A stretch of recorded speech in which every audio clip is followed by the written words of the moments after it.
Hey there, I'm MAK The Dark Storyteller, here to guide you tonight. Before we begin, don't forget to like the video and subscribe to the channel. Where are you from and what time is it? Now, get comfortable, relax, and let the story take you away. Frozen in fear, Eli woke up gasping, his eyes snapping open in the dark. His room was completely still. No buzzing from the streetlights outside, no hum from the fridge down the hall. Just a silence so deep, it felt like sound had been erased. He tried to move. Nothing happened. Not his arms, not his legs, not even his fingers. Panic climbed slowly, like cold water rising past his chest. Then he felt it. Weight. Something was pressing down on him. Hard. Heavy. Not like a blanket or pillow. It felt like a body. Like someone was sitting on his chest, staring straight into his face. He couldn't see it. Not really. But out of the corner of his eye, there was a shape. A tall, hunched silhouette in the corner of the room. A little too dark for the shadows around it. A little too still, and then it whispered, Eli, his name, but not in a stranger's voice, in his own. Exactly the way he would say it. Same tone, same pause. Only this version sounded broken, like someone had recorded him and played it back through a cracked speaker. He wanted to scream. He wanted to close his eyes, to pretend he was dreaming, but his body wouldn't listen. The pressure grew worse. His ribs ached. His lungs fought for air. His chest felt like it was caving in. Eli, the whisper came again. Closer now, right next to his ear. A breath followed, cold, damp. Something wet brushed his cheek. And then, it laughed. Not loudly, just a soft, slow chuckle, like it was amused. Like it knew he couldn't move, couldn't fight. Eli's eyes darted toward the corner again. The silhouette was gone, but the weight was still there. He tried again, harder this time, to move even a finger. A twitch, anything, nothing. Eli, the voice whispered one last time, so quiet he wasn't sure he heard it out loud or inside his head. Then, the weight vanished, just like that. Eli bolted upright, gasping like he'd been underwater. His sheets were soaked with sweat. His heart raced so hard it hurt. He looked around. The room was normal again. No shadow, no voice, no weight. Just his cluttered nightstand, a blinking red light on his alarm clock, 3:07 a.m., and the soft hum of the fridge coming back to life. He stared at the corner where the shadow had been. It was empty now, but he couldn't shake the feeling that it was still there. Just hiding, watching. And for the first time in years, Eli didn't feel alone in his room. The morning came slow, gray and silent. Eli hadn't slept after what happened at 3:07 a.m. He hadn't dared to. He kept every light in his room turned on and sat upright in bed, staring at the corner where the thing had whispered his name. But it never returned. Not while the lights were on. At 6:43 a.m., with the sky turning a sickly pale blue, Eli forced himself up. His body felt stiff, heavy, like he was walking through water. Each step down the hallway echoed louder than it should have. The air in the apartment felt off, colder, even though the heater was still humming softly. He walked into the bathroom and turned on the light. The brightness stung his eyes. Eli looked into the mirror and grimaced. His face was pale, his eyes bloodshot, with deep purple circles under them. He looked older than he had the night before, worn out like the weight of something unseen had dragged him through another lifetime. It was just sleep paralysis, he muttered to himself. That's all. Sleep paralysis and a bad dream. He splashed cold water on his face, breathing slowly, trying to ground himself. Then he looked back up, and everything in his body went cold. His reflection didn't move. Eli blinked once. Still, the figure in the mirror just stared back at him. Same face, same posture, but completely still. He lifted his hand slowly, fingers trembling. After a half-second delay, The reflection followed. But when Eli's hand dropped, the reflection's hand stayed up. It held the pose, frozen like a photograph. Eyes locked onto him with an expression that wasn't quite his own. Eli's breath caught in his throat. He stepped back. The reflection didn't move. Then, suddenly, it snapped back to normal. Hand down. Eyes tracking him again. As if nothing had happened. He shook his head hard, backing into the doorway. "Nope," he whispered. "Nope. No. Maybe he was overtired. Maybe the dream had fried his brain. But it had felt real. Too real. He took a step closer to the mirror, cautiously, like he was approaching a wild animal. The glass looked normal again, just foggy and streaked from steam. No delay, no glitch.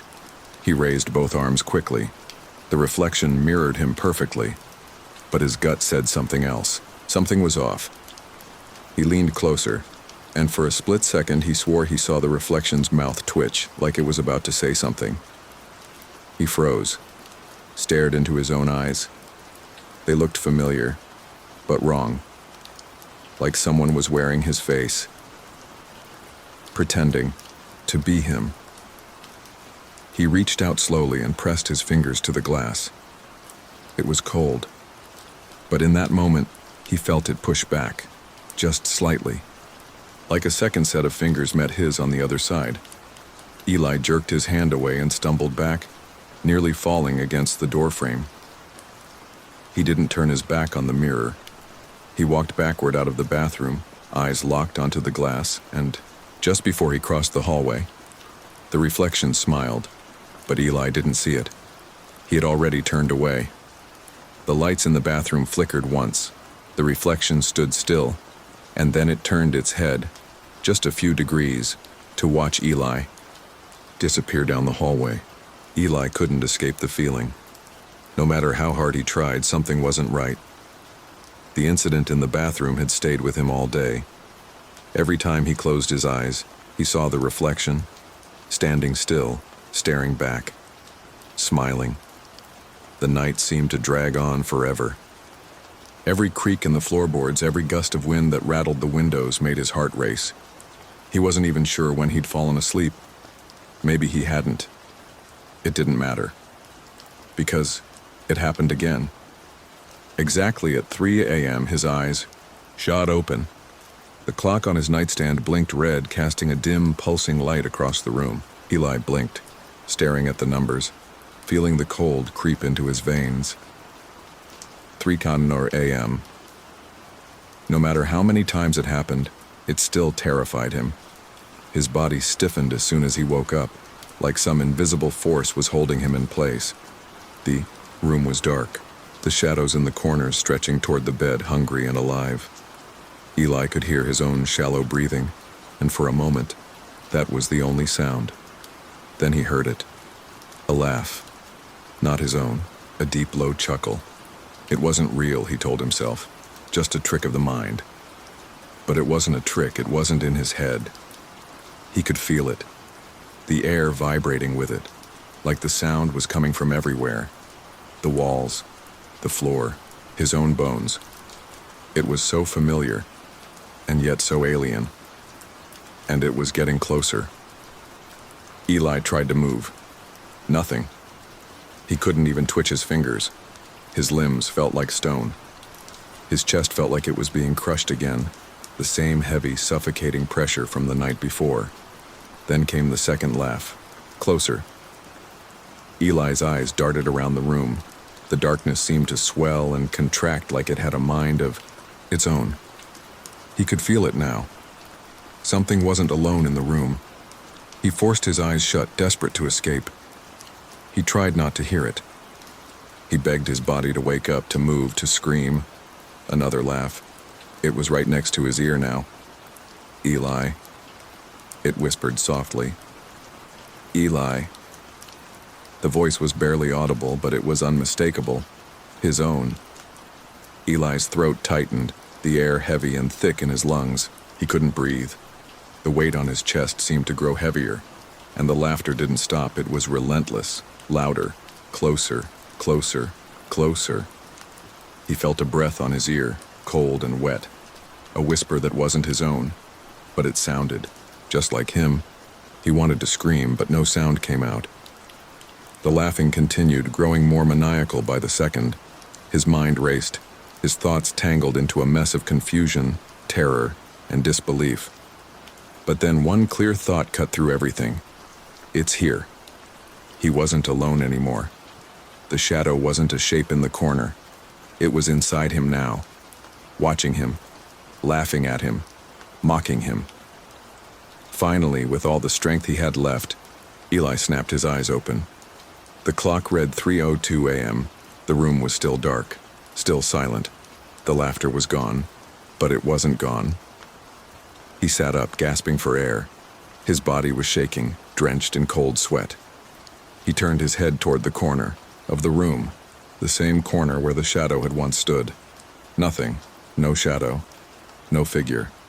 Just the empty corner, the familiar furniture, and the dim glow of his alarm clock. But as he looked closer, Eli noticed something else. On the wall, a faint mark, a smudge. It wasn't there before. A long, thin streak, like a finger had dragged across the wall. Something dark, something wet. Eli stared at it for a long time, his heart pounding. Then he whispered to himself, "It's coming closer." And deep down, he knew the worst part wasn't just the laughter. It was the way it sounded like his own voice. The day had passed without much incident, or so Eli thought. But something had changed. Something deep inside him had shifted, and he couldn't quite put his finger on it. The whispers didn't stop. The laughter didn't stop. And the reflection, it never left him. It was hard to concentrate. Every little noise seemed amplified. Every shadow seemed to grow longer. And every time he looked at himself in the mirror, the same sense of wrongness crept back. It was like he was a stranger in his own skin, but things were about to get worse. It started with his friends. At lunch, they stared at him strangely. At first, he thought maybe they were just tired or that he had something on his face, but the looks weren't normal. They were concerned. Tom, his childhood friend, finally broke the silence.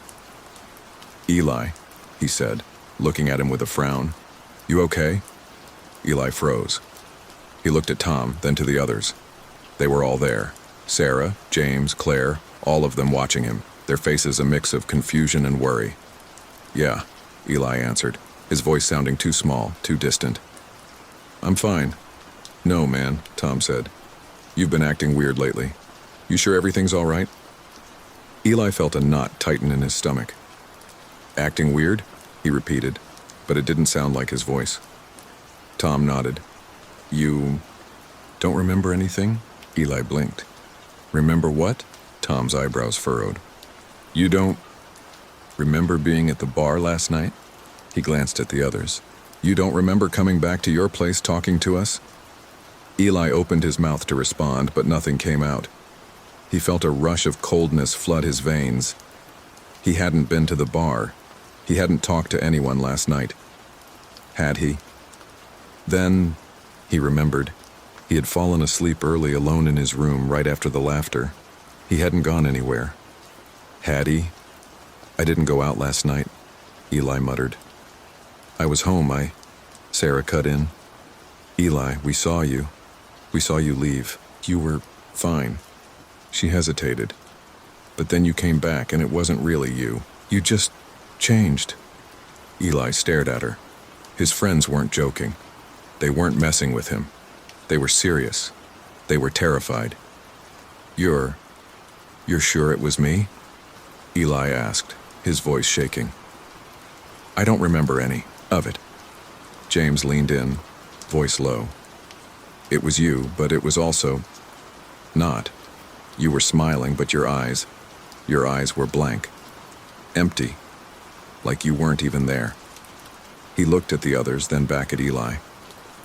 "And you were talking about things you couldn't know." Eli's heart began to race. He had no memory of it, no memory of being out talking to them or even leaving his room. The more they spoke, the more a sick, cold fear built inside him. He felt it swirling, tightening, like a knot that wouldn't loosen. Something was wrong. Something wasn't him. That night, after he got home, Eli couldn't stop thinking about what Tom, Sarah, and the others had said. His own mind seemed like a blur, disconnected. How could he have done something and not remember it? Had he really left the house? Was it possible for him to do something and not know? As the hours dragged on, exhaustion set in. But sleep never. Carries at exactly 3:00 a.m., just like the nights before. Eli woke up suddenly. He was wide awake, but his body felt paralyzed. A sharp pain ran through his chest as though something was crawling under his skin. He turned his head slowly, his heart pounding in his throat. And there, standing in the corner of the room, was him. Not the same him, though. Not the Eli who had woken up. This one was different. His expression was empty, his eyes wide open but dead, just staring straight ahead. The doppelganger stood still, not moving an inch, but Eli knew. He knew that it wasn't him. It couldn't be. The air felt thicker around it, the dark shadows heavier. The thing in the corner was wearing his face, but it wasn't him. The laughter returned, closer, and the figure in the corner smiled. Eli couldn't shake the feeling that he was losing control, that someone else was wearing his skin, walking around in his place. He hadn't been able to sleep, not since the night he saw it. The other Eli, standing there in the corner of his room, smiling, watching him, not moving. But Eli had to know. He had to understand. Was he truly slipping into madness, or was something darker at play? The next day, after hours of agonizing over what he'd seen, Eli decided to take action. If he couldn't remember what happened when he blacked out, he would watch it. He would capture it.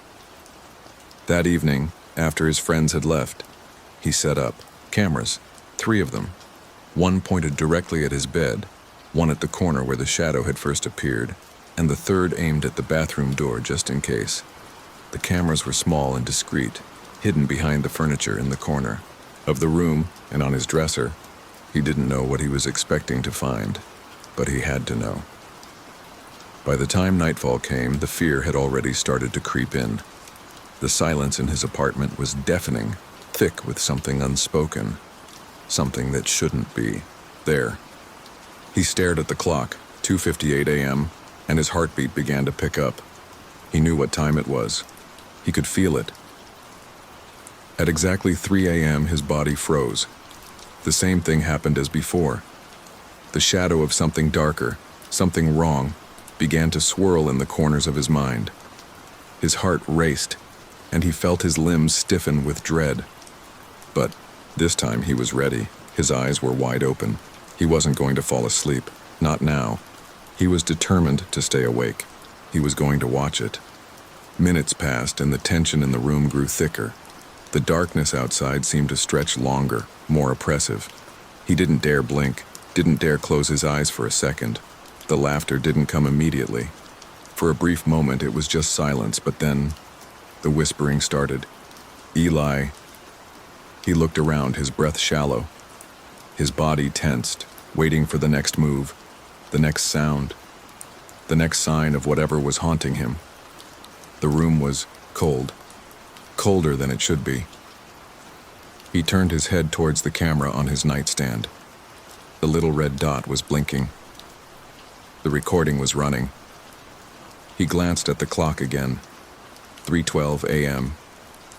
And then he heard it, a soft rustling sound, movement, the shadow in the corner. It moved.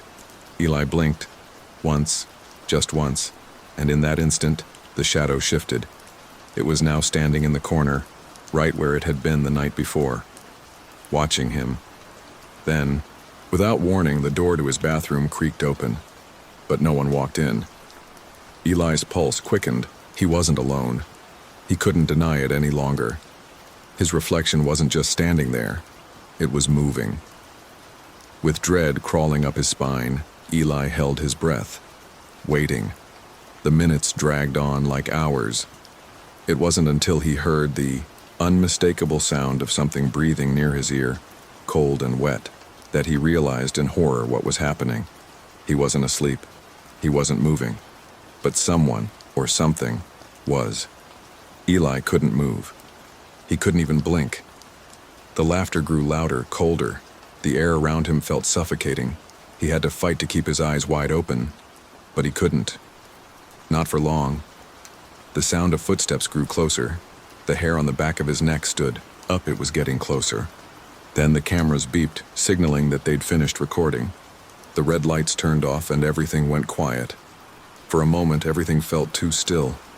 The shadow in the corner was gone. Eli waited. He didn't know how long he sat there, holding his breath, terrified to make a sound.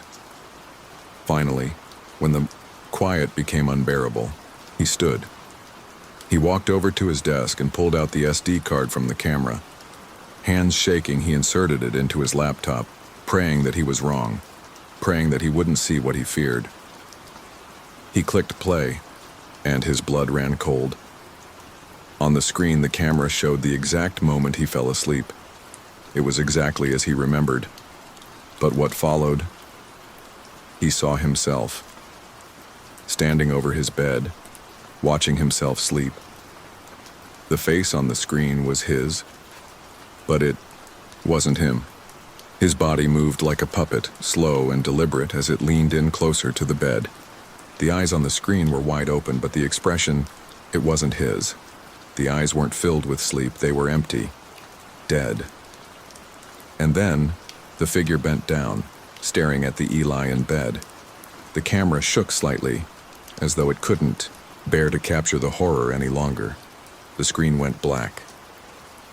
Eli dropped the mouse. His hands shook uncontrollably, and somewhere in the darkness, the laughter echoed. Eli's mind was slowly unraveling. It was as if time was no longer his own. The more he tried to hold on, the more it slipped through his fingers. It started with the small things. The first time it happened, he thought it was just a lapse in concentration, a moment of forgetfulness. But then it kept happening. Over and over. Minutes. Then hours. Gone. It was a Tuesday when it first became undeniable. Eli had spent the day trying to piece together the chaos of his mind. The laughter, the shadows, the strange reflections, the doppelganger. He couldn't focus. Every task he started seemed to slip out of his control. He looked at the clock in the living room. It was 2 p.m. He had been working on his laptop for hours or so, he thought. But when he looked down, the screen was blank. His fingers weren't on the keyboard. The words he'd been typing had disappeared, and the clock now read 3:30 p.m. How? The hair on his neck prickled. It didn't make sense. He was sure he had been typing only moments ago. But now an hour and a half had passed. Where had the time gone? He stood up, feeling dizzy, trying to shake off the creeping anxiety. But when he walked into the kitchen, the same thing happened again. He glanced at the microwave clock. It said 4:15 p.m. He had been in the kitchen only a few minutes ago, hadn't he? Yet another chunk of time was missing. At first, Eli thought he was just losing his grip. Maybe the stress was getting to him. But then, as the days passed, it became clear that something else was happening, something he couldn't control. That night, as he lay in bed, he couldn't shake the feeling that he was being watched. The air in the room felt too still, too heavy. He tried to shut his eyes to force himself to sleep, but something gnawed at him. That same feeling, the same weight on his chest. And then it happened again. He opened his eyes. The room was dark, but he could see the dim light from the street lamp outside filtering through the curtains. He glanced at the clock.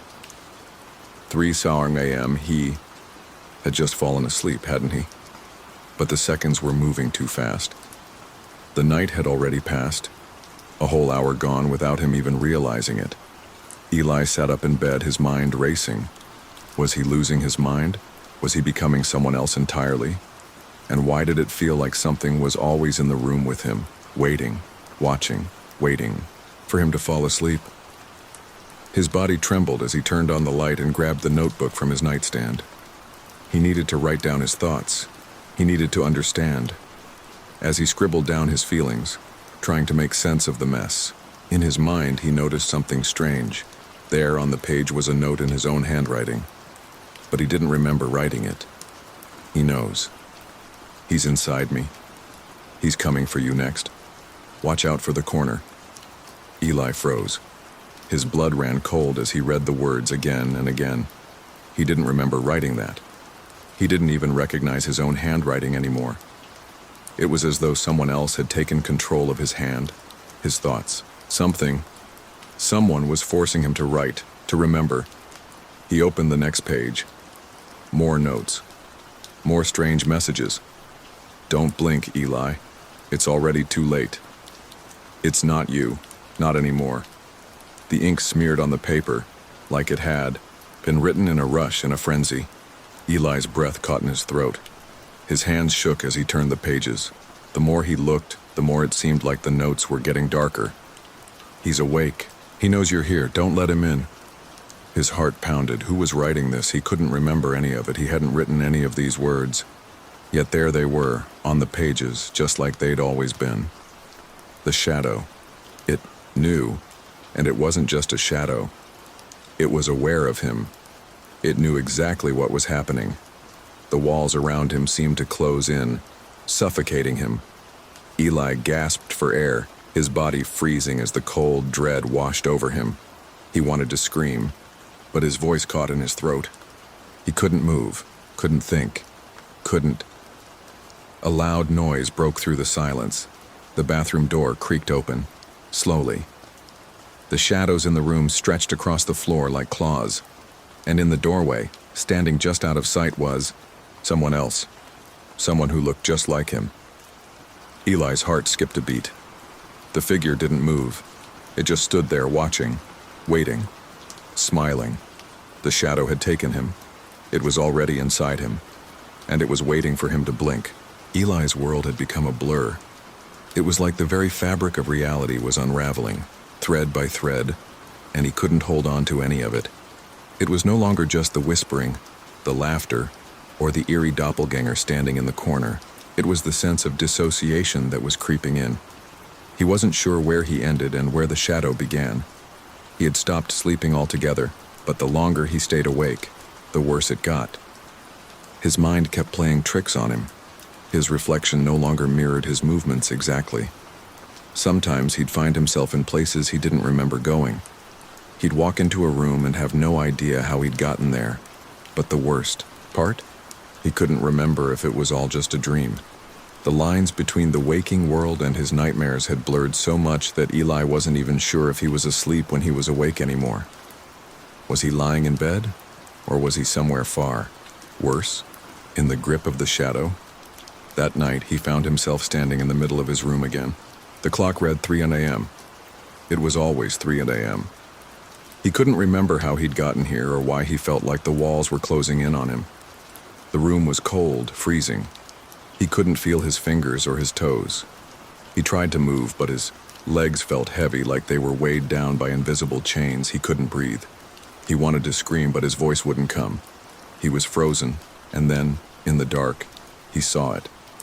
The shadow. The same shadow he had seen every night. It was standing in the corner of his room, just beyond the dim light from the street lamp outside. But this time it wasn't just a shadow. It was different. It was more solid, more real. Eli stumbled back, his heart pounding in his chest. He didn't know if he was awake or dreaming anymore. Was he still in the room, or had he been swallowed by the shadow? He looked up, and there in the darkness he saw it. His own face. But it wasn't his face. It was the shadow. It had taken over his body. And then, the whispering began. Only one of us can stay. The voice was cold, like it was coming from the depths of a cave, echoing in the corners of his mind. It was his voice, but twisted, distorted, inhuman. Eli's legs gave out beneath him. He crumpled to the floor, his back pressed against the cold wall. His eyes were wide, and his breath came in shallow gasps. His skin felt like it was crawling, like something was moving underneath it. The shadow took a step forward, and then another, and another. until it was standing right in front of him. Eli could feel its presence, the oppressive weight of it pressing down on him. He closed his eyes, trying to push it out of his mind. He had to be dreaming. This couldn't be real. But when he opened them again, the shadow was still there. It was closer now. So close he could feel its breath on his skin. It was him. Only one of us can stay. Eli's eyes widened. The words were haunting, but they were clear. He understood now. The shadow wasn't just following him, it wasn't just haunting him. It was fighting him for control. Eli could feel it, like it was pulling at his mind, trying to take over. His thoughts were clouded, his body heavy, as if it were trying to slip inside of him to erase him, to replace him. And then the shadow stepped closer. The voice was louder now, almost deafening. Only one of us can stay. Eli tried to scream, but no sound came out. His body was paralyzed. His limbs wouldn't move. He couldn't escape. The shadow's grip was getting tighter. It was inside him now, crawling under his skin. He could feel it, slithering through his veins, taking root in his bones. And then, just as he thought he might lose himself completely, he heard a voice, his own voice from somewhere deep inside him. "I won't let you win." It wasn't much, but it was enough. It was enough to remind him that he was still there. Still Eli. Still himself. The shadow recoiled, just slightly. But it wasn't done. It wasn't finished. Only one of us can stay. And Eli realized the truth. The shadow wasn't just trying to take over his body. It was trying to take over his soul. It was trying to erase him completely. But Eli wasn't ready to let go. Not yet. Eli had always felt like something was wrong, but now it was undeniable. His body wasn't his own anymore. It started with the heaviness. Every morning he woke up feeling like his limbs were filled with lead, like he had to force himself to move. His muscles ached, but not from exertion, more like they were stiff from a weight pressing down on them. And it wasn't just his body that felt off. It was his mind. His thoughts were fuzzy, like he was trapped behind glass, watching. His life happened, but not being able to touch it. He tried to shake it off, thinking it was just exhaustion. But as the days passed, the feeling only grew stronger. His hands trembled when he tried to hold a glass of water. His legs shook when he tried to stand, like they didn't belong to him anymore. His body had become a shell, a vessel for something else, and then there was his voice. At first it was subtle, a slight rasp, a catch in his throat, but soon it became more pronounced. He'd speak, and his voice didn't sound like his own. It sounded off. At work, his co-workers started to notice. They'd ask him what was wrong, but every time he spoke, he could feel it. The shift. Someone else was speaking. "Are you okay, Eli?" Karen asked one afternoon, concern in her eyes. "You've been acting strange lately. Your voice, it sounds different." Eli opened his mouth to respond, but when the words came out, they didn't feel like his. They felt foreign, distorted, like two voices were speaking at once. "I'm fine," he said. But the second voice, the one inside him, whispered something else under his breath, a mocking echo. "You're not fine," it whispered. "We're not fine." He froze. Had he spoken those words out loud, or was it only in his head? His heart pounded in his chest, his body shaking as he tried to regain control of his thoughts. He clenched, his fists trying to push the second voice back, but it was getting stronger, louder, closer. That night, as he sat in his room, he tried to ignore the sense of growing unease. The mirror on the wall reflected his face, but it wasn't his face. It was the face of the shadow. He stumbled back, gasping for air. His reflection smiled back at him. But it wasn't his smile. It was the shadow's, twisted and cruel. A chill ran down his spine, and suddenly his body felt so heavy. His fingers twitched uncontrollably, and his chest felt like it was being crushed by an invisible force. He tried to stand up, but his legs buckled beneath him. The room spun, and in the darkness he heard it, the whispering. It was coming from his own mouth. His voice, no, it wasn't his voice, it was deeper now. A thick, guttural sound that crawled up from the pit of his stomach. "Let me out," the voice crooned. Let me take over. You're not needed anymore. Eli's head snapped to the mirror again. The figure in the reflection moved before he could. It twisted its neck at an unnatural angle, the face grinning wildly. Just let go, it hissed. Let me in. You've been empty for so long. Eli felt his breath catch in his throat. He was suffocating. His own body was betraying him. He wasn't sure what was real anymore. Was he awake? Was he dreaming? Was he even Eli anymore? The voice, the second voice, laughed softly, and then it spoke again, more urgently. You can't fight me anymore. Eli reached for his throat, trying to choke out the words, but the laugh grew louder. His hand was no longer in his control. He couldn't stop the smile that stretched across his face. It wasn't his smile. And then, with a sickening jolt, it happened. The shadow, the one that had been lurking in the corner of his room for so long, slithered inside him. It wasn't a violent thing. It was slow, gradual, like the shadow was merging with his very soul, filling the empty spaces inside him. He could feel it crawling under his skin, wrapping around his bones, settling deep within his chest. Eli collapsed to the floor, gasping for air. His chest rose and fell rapidly, as if he were suffocating. But at the same time, there was a strange calm, a knowing. The shadow was inside him now, and just before everything went black, he heard the voice one last time, clearer than ever. We are one now. Eli stood in front of the mirror, staring at the reflection that had haunted him for so long. But tonight it felt different. His body felt heavier, more solid, like he was trapped inside a cage, unable to move. The shadow inside him whispered, growing louder, more demanding. We are one now, it said, its voice thick and powerful, a dark echo of his own. But there was no going back. Eli had already given in. He had let the shadow in. Now he wasn't sure where he ended and it began. Was he still Eli? The question had been tormenting him for days. No, weeks. But tonight, he was going to find out.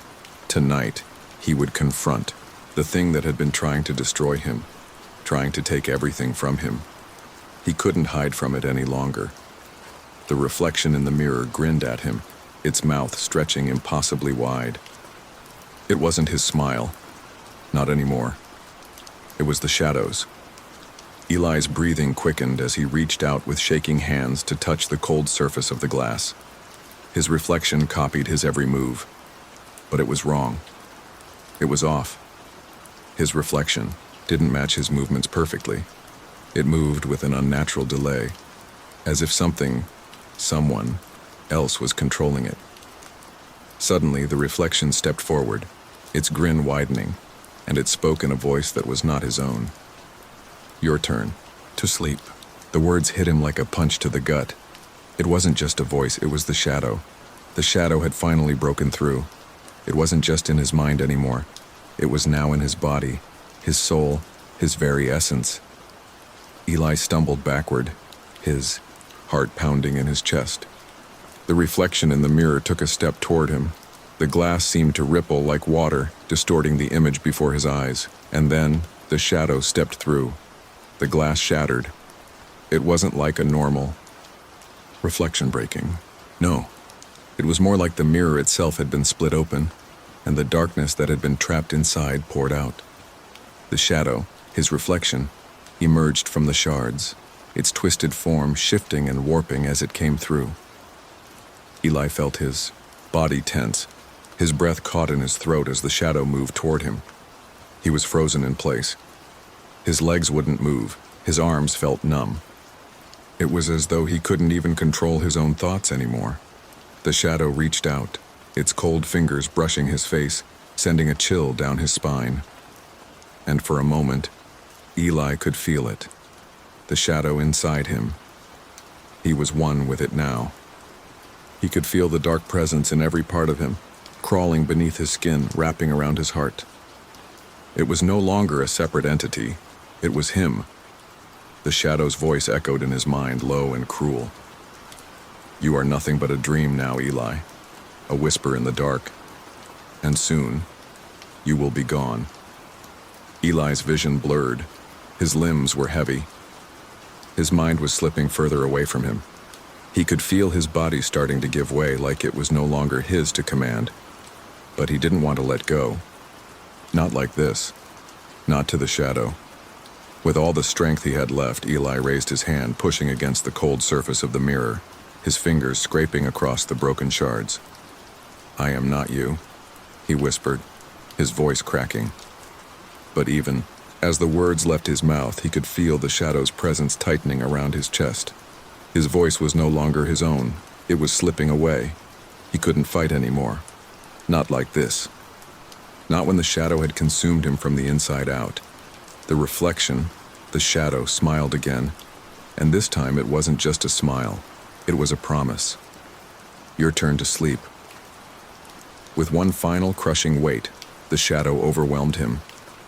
Eli could feel his consciousness slipping into the abyss, the darkness swallowing him whole.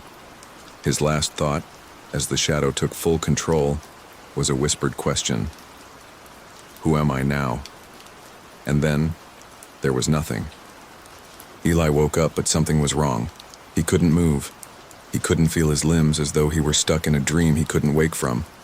He blinked once, twice, but nothing changed. His surroundings were the same, yet everything felt empty. His body was still there, but he wasn't. His eyes darted around the room, taking in the familiar sights.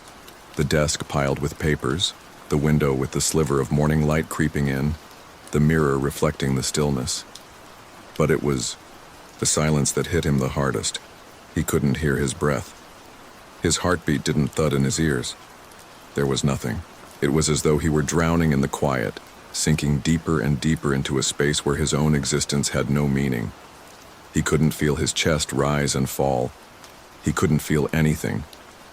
But his body, his corpse, was still there. Eli. Tried to scream, tried to cry out, but his voice was gone. The words were trapped somewhere inside him, and the longer he tried to push them out, the heavier everything became. He couldn't speak. He couldn't move. He couldn't wake up. He was trapped. His mind screamed at him to act, to do something, to move. But all he could do was watch. He watched his body, the one that was supposed to be his, sitting up slowly. He saw the hands move as they brushed through his hair. He saw the other Eli smiling back at him from the reflection in the mirror. The shadow had taken over. He had been right. The shadow wasn't just in his body anymore. It had taken everything from him. His soul, his thoughts, his identity. He was nothing now but a whisper in the dark. The other Eli, the shadow, rose from the bed. It was still his body, but it was no longer him. He could feel it. Feel the coldness, the absence of warmth, the hollow echo of what was once human. The shadow moved around the room, checking the clock, grabbing a cup of coffee, his movements too smooth, too practiced. It was going through the motions of his life, but with no soul behind them. Eli was trapped in the darkness now, watching as the shadow lived for him. His life wasn't his own anymore. The other Eli, the shadow inside his body, looked up and caught his gaze. Eli couldn't see the face anymore. All he saw was the cold, empty eyes staring back at him. A voice, one that wasn't his but sounded eerily like it, echoed in the emptiness around him. It was the shadow speaking, but it wasn't speaking to him. It was speaking for him. What's the point of a life when the soul is gone? The shadow mused aloud, running a hand through his hair. Eli's heart broke, even though he didn't have a heart anymore. He wasn't alive. He wasn't dead. He was stuck, suspended in some eternal empty space. The shadow had won. Eli watched as the other Eli went through his daily routine. He saw the shadow grab his phone and text his friends, but it didn't feel real. The conversations were fake, just words, no emotion behind them, no life. Eli could see the shadow moving through his life, his house, his friends, his world, and he was nowhere to be found. The shadow lived for him now. It took his place. It wore his face, wore his body, but it was a hollow, empty imitation. Eli had no voice, no power, no presence. He was just a silent observer trapped in an endless void, screaming without sound, a prisoner in his own mind. But there was one thing the shadow couldn't take from him: his awareness. Even though it controlled his body, even though it lived his life for him, Eli could still see. He could still feel the overwhelming emptiness surrounding him. And no matter how much he wished for release, no matter how much he wanted to wake up, he knew deep down there was no waking up from this. As the other Eli moved around the house, Eli felt the darkness close in around him tighter. The space where he existed, the space where his soul had once been, was vanishing. Every second that passed, he became less and less. The shadow didn't need him anymore. It had what it wanted. It was the end.